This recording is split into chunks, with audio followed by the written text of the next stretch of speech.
Hey everyone, and welcome to 121 in Flux. I am Peter, that is Connor, and we talk about movies on this show. And this is our Patreon winner for the month. Every month on patreon.com/MailFuzzTV, we put up 4 movies for a vote, and our patrons select which one we're going to do.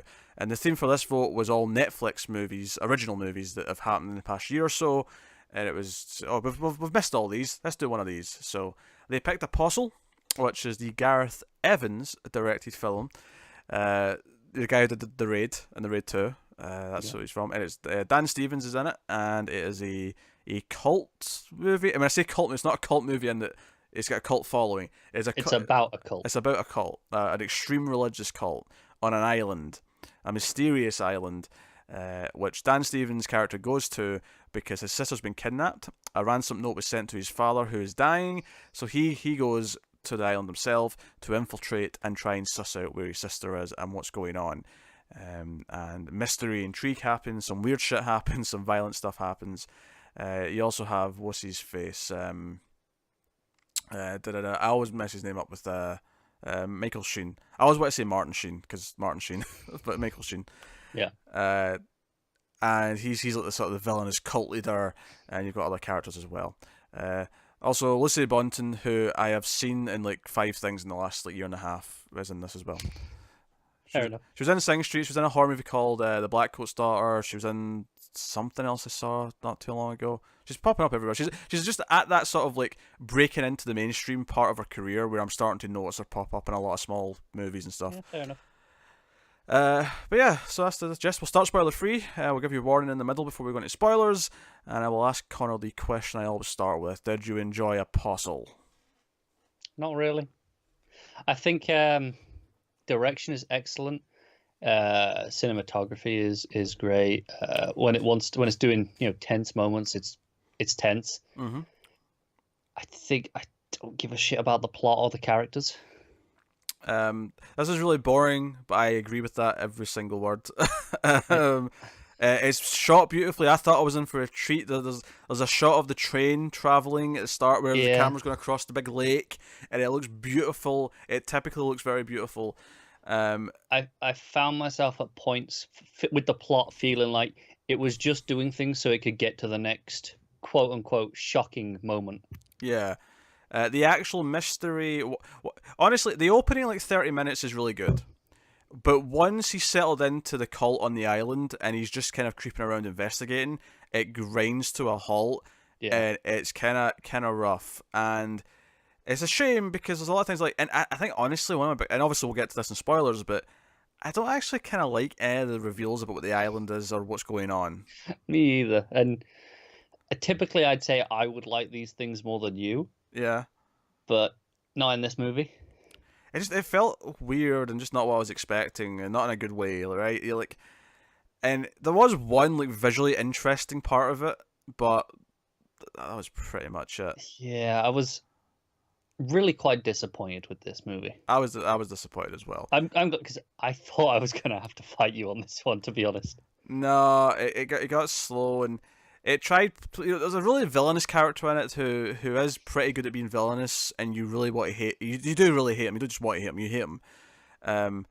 But ultimately, there's this weird thing where, up until a certain point, it's Sheen who's the villainous. He's the main villain, right? But there's someone who's worse than him.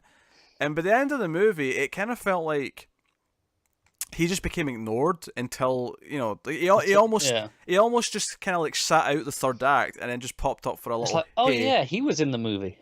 Yeah, it was really weird. I don't know. I don't know what's going on there. And I like Dan Stevens. I don't know if this was his best performance, and I say that because there was points where it felt like he was doing theater instead of a movie. Yeah, I agree. We've seen him do better. Much better, in fact. Yeah. I think this might be my least favourite of his performances that I've seen. Do you know what bizarrely might be? I think this is the first time I've watched him with his native accent. I wonder if doing an accent actually makes him a better actor, which is weird because usually it's the opposite. No, I've seen him do things in his own accent before, and he was better than this. That's fair enough. But yeah, so you got him. You got several characters. There's a younger guy character, a younger woman character. In fact, the younger guy is the son of because Michael Sheen is the. It's funny because we were joking before this that I would get Gareth Evans mixed up with Gareth Edwards, who's another director, but now I'm getting the Sheens mixed up. Classic mistake. Yes, so he's one of three. He's the leader, but he's got two like sort of second-hand men, and it's those three who kind of like founded this cult on the island. So of the other two, one has a daughter who's like 18ish, and the other one has a son who's about 18ish. And they're in a relationship. They're in a secret romance. That whole plot is just boring. It's boring until it finally finishes, and then it has like a really exciting scene on its own. Yeah, sure. I agree with that. Yeah. But is it worth it? Well, it's kind of what you said earlier. It's kind of going through the motions so it can get to the shocking thing it wants to do. And the shocking thing itself is pretty good because it's so well directed and choreographed. Yeah. Right? There's something really natural about that fight scene. I'll say no more until we get to spoilers, but there's something really naturally awkward about that fight scene that makes it feel real. And it was good because of that. Unsurprisingly, the guy who directed The Raid, every single time it was a fight scene or something like a fight scene, it perked up. It was perfect. The rest of it, the script and it just felt plodding. It felt like it was plodding along. Yeah. And so that kind of sucks. I'm kind of glad you agree with me because I'm not sure I had the energy to really fight. Well, Joe, the sad part is though, is because it started off pretty strong. There was that weird thing where it wasn't like a specific moment. It was just kind of a gradual thing from about the 30-minute mark until about the 90-minute mark. Because it slows down, and you're like, okay, I'll let you. It makes sense. Slow down, that's fine. It makes sense that it slows down. But then down. it's like, why are we still this slow? What's going on? You kind of just notice after a while that I'm bored. Yeah. It's a very gradual thing from about the 30-minute mark to the 90-minute mark. Somewhere in that hour period where you just gradually become more and more aware of, I'm kind of bored about this movie. Yeah, this movie is far too long. Yeah, it's like 2 hours 15 or whatever. It's like 2:20. This should be like 1:45 tops. Yeah. It needed to be tighter. And then as we said, it gets really weird. Much weirder than I thought this was ever going to get. Yeah. I'm not entirely sure why. I'll just say I was not expecting a supernatural element to this movie. And this is the thing. It never really told me that it felt like twist, gotcha. Like I didn't really feel like it had deserved to a supernatural element of any kind. That was rough. It's hard to get behind it. I mean, we said Dan Stevens was weaker than normal, but he's still not bad, and I think he's still like a fantastic actor usually. So him doing a weaker performance is still above average. And I think for most people, generally the cast are all right. Like there's not really any. Who do you not like? No one sticks out as like, oh, that was really rough. You're about to disagree with me. No. Usually I can peg that face on you quite easily, but fair enough. No. So, yeah, I mean, the locations are fine. It's got this kind of muddy island kind of feel to it. You feel like you're just sort of like like a small island off the coast of Ireland or something like that. Like, it feels kind of that sort of thing. And it's set in the past, so there's a lot of like gas lanterns and, sort of thing. And there's the torture devices and stuff like that. Yeah, like I said, the cinematography and the direction are clearly the standouts, and they're very good. They're not enough to make it worth watching. I feel like Gareth Evans, because of this movie and after the two Raid movies, he's become another Ridley Scott to me. And what I mean by that is, if you hand that man a good script, you will get a fantastic movie. If you hand him a bad script, you'll get a bad movie that's really pretty. I don't disagree with that. I mean, I'll give Evans another chance because it could be just one bad movie. I mean, just like Ridley Scott, it's worth usually giving him more chances because every few movies he hits one out the park. He does. So really does. No reason why Evans can't be the same as that. Yeah, but what I'm saying is, I'm not willing to agree for definite that is the trend with him. Okay, yeah. Because this is one example. One out of three. Okay, yeah. 1 out of 3. So we'll see how it goes. If we see another bad script, come to him, and it's like, okay, it's another not great movie, then I'll agree. Well, which means the skill that he's lacking is knowing when a script is good. Is essentially what we're saying. Yeah, some directors just have this problem, right? Where they're not writers, they're not they don't have any ability to necessarily adapt the script to the needs of their direction. No, they can direct the hell of a scene. They can direct actors. They understand the emotion of scenes.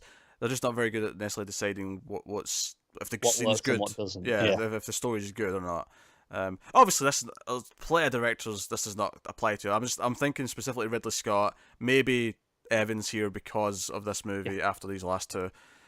But but when it gets really weird, it's when it's a writer and director who has this pattern, and it's like, wait, how are you failing like as often as you are? When sometimes because you watch Mute by Duncan Jones and you worry, you worry that he's just lost it. Yeah, but then you go back and look at Moon, and it's like, how is this the same man? You either die a hero or live long enough to see yourself become the villain. Yeah. Which I think is more applicable to George Lucas, admittedly, but still. I won't argue that. So, yeah, that is the gist of the movie, spoiler free. I think we have to go into spoilers. So we'll give you a spoiler warning here, full spoilers for the movie. So, it says up early on he has to get this boat to this mysterious island, and I don't know who it is exactly. The executor of his dad's estate, I think, is giving him this letter and saying this is it was sent to him, but your dad can barely, can't even stand up anymore. He's just sitting in front of the fireplace as an old man. Yeah. They want money. Do not pay them, but he seems to know enough about this group because he warns them. Yeah. Yeah. He warns them, like, don't do this. Infiltrate them. Don't let them know who you're there for. Which is why he switches his invitation with someone else at the dock so that they don't know it's him. Smart. Yeah. Shame for the other guy though. The guy gets tortured and then killed. Yeah. Pretty much. He's tortured by the real villain of the movie, and then Michael Sheen's better, but he's like, well, we can't let everyone know we do this now because everyone else in the island's under the impression of this little tranquil, perfect community. So he just kills them so that they don't find out. And I'm like, well, sucks to be you. That poor guy came here wanting a new life, wanting to get this tranquil, idyllic community. He was a true believer. He was. So I mean, they're all nut jobs. Let's be honest. They're in a goddamn cult. I'm not defending them. I meant to the cult leader. Oh yeah, I wasn't saying that to like counter what you just said. I was just saying that's what the movie is. They're all a bunch of nut jobs in a cult. Yeah, they are. And if someone does something bad or because at one point they actually pull out Dan Stevens' sister and have her in the middle of the town square, and like cut parts of her hair off and like threaten her and say, no, if you don't show yourself, because they know there's someone there. When they realize that the guy they've tortured isn't him, they're like, okay, we've got an imposter, someone in the island, which could be fun. Unfortunately, this is the part of the movie that completely just slows down and is because they who is it they torture a guy quite early on. If I actually Joe's scene I really liked. I mean, I forgot to talk about the standout scenes that are quite good.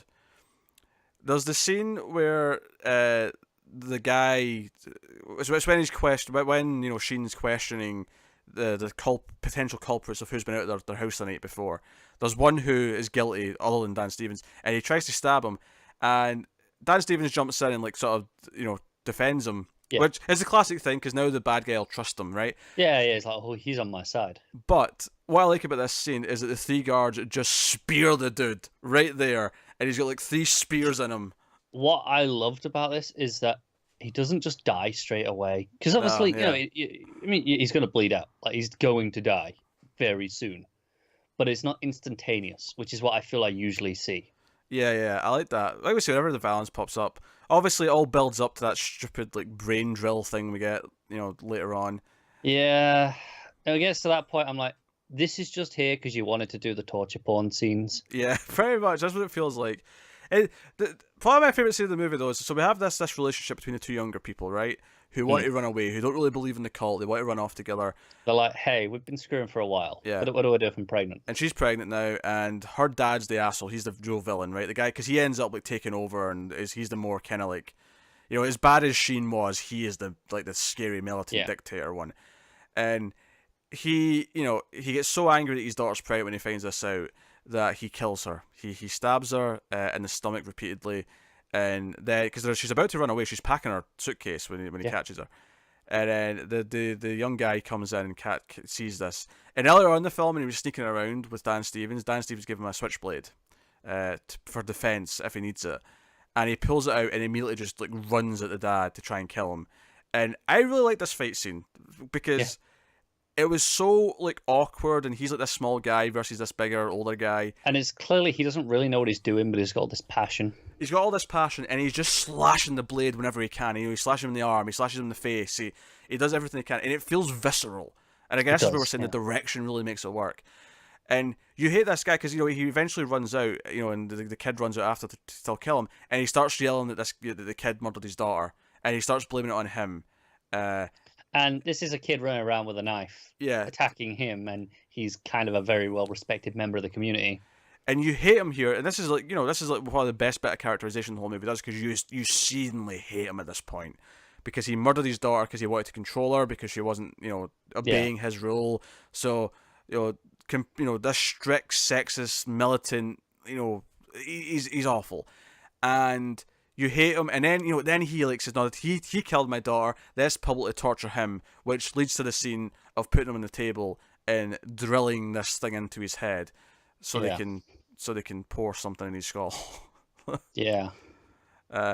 Credits due, the actual torture porn moment of it drilling in did look really good. It does. It does look good. It looks very authentic. As authentic as I think it would look. Yeah, no, here's the thing. These moments look fantastic. Yes. My problem is I feel like this is the only reason the movie exists. Oh, I agree. So we can have these moments. This is why I'm talking about these scenes, because these are the interesting scenes. The one thing we've not talked about, of course, is the big twist, what the island is, what's going on. Yeah. So there's a hint early on that all the people who live here have to like donate blood. I don't know if it's every night or maybe once a week, whatever, but they all put out jars of blood. And Dan Steve's like, I'm not doing that, and he pours some of the neighbours, the neighbour room blood in his jar. Yeah. He's like, okay, that's it. And we see it drip through the floorboards, and we see like a hand, and I'm like, have they got like people under there that they're feeding blood to? What's going on? And it's later on when he's sneaking around and he sees like this demonic looking woman coming out of the water. He's in the sort of the cave caverns that are just filled with water. And so you're like, okay, creepy shit's happened. This is way more of a horror movie than I thought it was going to be. What's going on? And then we have Sheen goes to see this woman who's like tied up in tree vines, and he's like, you showed yourself to him. And then he feeds her some blood, and then like some of the flowers and the greenery kind of sprouts, because one of the things that they're dealing with is that all their new sheep that are being born and things like that, all their crops are all dying.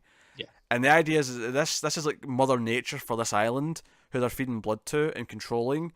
Yeah. But now everything's dying, so they're trying to like win her back over. It's kind of corrupted nature. Yeah. And I'm like, I think I hate this. Yeah, it's like, I think I get what they're trying to do, but why is this here? Yeah, and in terms of just like a schlocky horror movie, I did kind of like that she had like a servant who had like a sack over his head that was just like this big evil looking dude. Sure. Like, it didn't really fit in this movie, but I liked it in concept on its own, but... Yeah, I can't disagree with that. Yeah. So then we have this, like, also playing into things where, because she gets set in fire later, the entire town, like, and the island starts to burn. Yeah. And that's why everyone has to evacuate. And there's stuff where the bad guy's captured, the main love interest, Lucy Boynton's character, who's been kind of, like, getting closer to Dan Stevens over the course. She's kind of helped him here or there and whatever. She's got him kidnapped along with his sister. That's who's alive. I was trying to remember who's alive still at that point. It's his sister. Lot of relatively high body count. Relatively high body count, that's right. And he ends, and again, kind of similar to the first one, but he's a little bit better at it. He jumps in with a switchblade, and it ends up in all three of them like take out the bad guy, where he's slashing at him, and then we see like I think it's his sister like smacks him with the chain that he had them chained up with, because they get the keys just in the nick of time and go for it. But Dan Stevens has been stabbed repeatedly in the side, so he's dying. So he tells them to go, and he stays. And he just bleeds out onto the grass. And this is when Michael Sheen shows up after he's been gone for like 40 minutes, because Michael Sheen, was basically attacked by the bad guy, and he escaped into the hole where all the cave stuff was, and he basically just spent the last like act of the movie down there until he reappears, and they kind of have this final little sit down as the island's dying with each other. Yeah. I don't understand. Like, why bring him back at this point? Yeah, I'm not really sure what he was trying to say about him. Like, I feel this feels like a movie that's supposed to have like subtext and a message, and I don't, for the life of me, know what it is. That's what I think as well. Like, like with the, I mean, the Mother Nature stuff, and like, like, they've corrupted it. And like, I kind of get what they're saying with this scene individually. Yeah, because the whole idea is that they think the mainland have corrupted the world, so they don't want to be a part of that. But they're actually achieving this by corrupting the actual Mother Nature itself on this island. Right, but I don't really understand its wider purpose and its wider subtext in context of the point of the film overall. Yeah. Like, I get what, like, okay, the intention of this is supposed to be this, this, and this, but what's your point? Like, it doesn't really make a point with those themes. I don't know.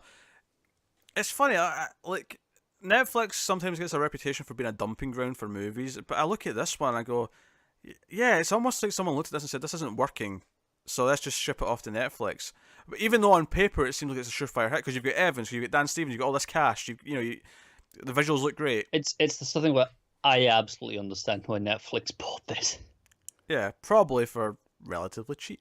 Probably, but to them it's like, no, here's a bunch of names that we can market the hell out of really easily. They do sometimes have good movies. Babysitter's a phenomenal little movie. That is great, yeah. They've had some good ones. Ark was a decent, fun little sci-fi movie.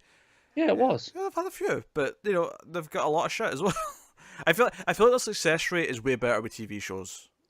Yeah, and obviously that's not perfect, but yeah, but it's a lot more. It's more consistent than the movies are. It definitely feels like, and obviously we don't check out all their movies. That's true. I don't watch as many of their movies as I do their TV shows, admittedly. Yeah. But this was really disappointing, and it is. It's a real shame because I was looking forward to it. The trailer looked good. Yeah, because the trailer was just all style, and it's like, all this gorgeous cinematography. I'm like, yes, sign me up. And all that was there. It was just there was a lot of stuff in between those things, those moments.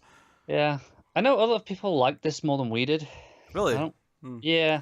I think I checked Rotten Tomatoes actually, because I think it was halfway through watching it. I went, what's the reviews been like on this? I'm starting to not feel this one, and it was like 60-something%. It was it was fresh, but it was just fresh. Yeah. Do you know what? I'll tell you now. It's actually the critics' score is 79%. What's the? That's not top critics, so that's just the regular one, yeah. Yeah, regular. Yeah. Just if I saw by top critics, it's 56. That's interesting to me. Yeah. I think I'm more with the top critics on this one because it's not like garbage, because it is like really good filmmaking in places. There's things to appreciate. Yeah, it's just a tedious watch overall because of all the other things we've mentioned. It is, yeah. There's no like drive. Even though he's supposed to be there to save his sister, it feels like he's just kind of stumbling around a lot. It feels like it has a direction. For the first 30 minutes, right, where it's like, okay, this is his objective. I feel like once he gets to the island, he doesn't really know what to do. It's like he's like, oh, I've got to infiltrate, I've got to save her, but he has no idea how. So it just kind of stumbles around a few different things. Yeah, until because they actually like discovered it was him a lot quicker than I thought they would. Yeah. I know that's a weird thing to say when I say it was going too slow, but it went slow in other ways. Like I thought the whole point is that we'd build up the plot where they let you trust them, and it'll be a big deal when they find out it's him. Yeah. But it almost is a non-moment, and then just they're chasing him after that all of a sudden, and that's it. Yeah, pretty much. And then that's when it gets weird with the Mother Nature stuff, and because I like the torture device with with his hand. Where he gets his hand, like part of his hand gets mangled off. Yeah. Yeah. Again, a cool moment. I mean, it's one of those where, this is why this movie exists. Yeah, because the bad guy leaves him with the torture-looking dude that works for Mother Nature, which is what I'm calling him because whatever. Yeah. And he gets put on like this rack where he's getting pulled in by a chain to this big giant scary gear that's turning, and his hand gets pulled into it. When I say gear, it's like two gears. It's like mincer almost. Yes. And his hand gets in it, and he's like pinky, like 3 or 4 of his fingers in one hand get just taken off, and it looks atrociously good. Yeah. Right. But then visually spectacular. yeah, and then he's smart enough to like throw the chain or whatever into it, and it like breaks his chain or his tie or whatever, and he gets out and he can fight back a little bit. Again, that's seen on its pretty own. Good fight scene. Yeah, there's great scenes in this, and then a lot of things that connect them that aren't that interesting or exciting. Yeah. And unfortunately, that kind of, prevails throughout the entire thing. It does. So it kind of sucks, because I was looking forward to it, and I was hoping for better things. Yeah, I mean, because obviously all of the options that were for this vote on Patreon, we wanted to watch all of them. They were all things we thought were interesting enough to want to watch. Yeah, and now I'm like, kind of wish a different one had won. It was between in terms of what the voting was. It was close between this and What Happened to Monday. Now, don't get me wrong, this had a decent trailer as well, but I've seen the trailer for What Happened to Monday. Mm-hmm. I feel like I'd have preferred that movie. You might have done. We'll have to watch it at some point and find out. We'll have to, yes. But that's pretty much it. I don't have a whole lot more to add.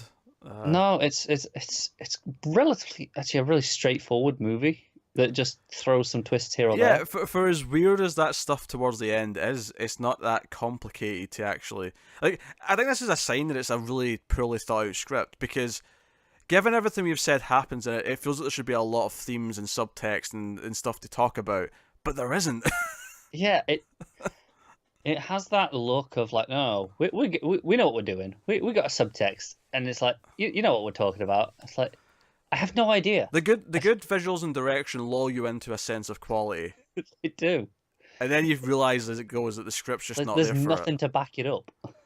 It's a shame. But the visuals are good enough that it's not like, I wouldn't, if we're rating this now, like, it's not going to be a super low rating. It's going to be, what are you thinking? It's like 4 or 5.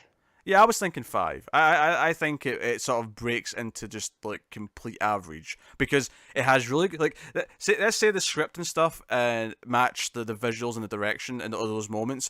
It'd probably be like an 8 or a 9. Yeah, I agree. But then you've got obviously none of that stuff works, so it pulls it down. Like, so I'm thinking the 5. Script on the script side, this is bad.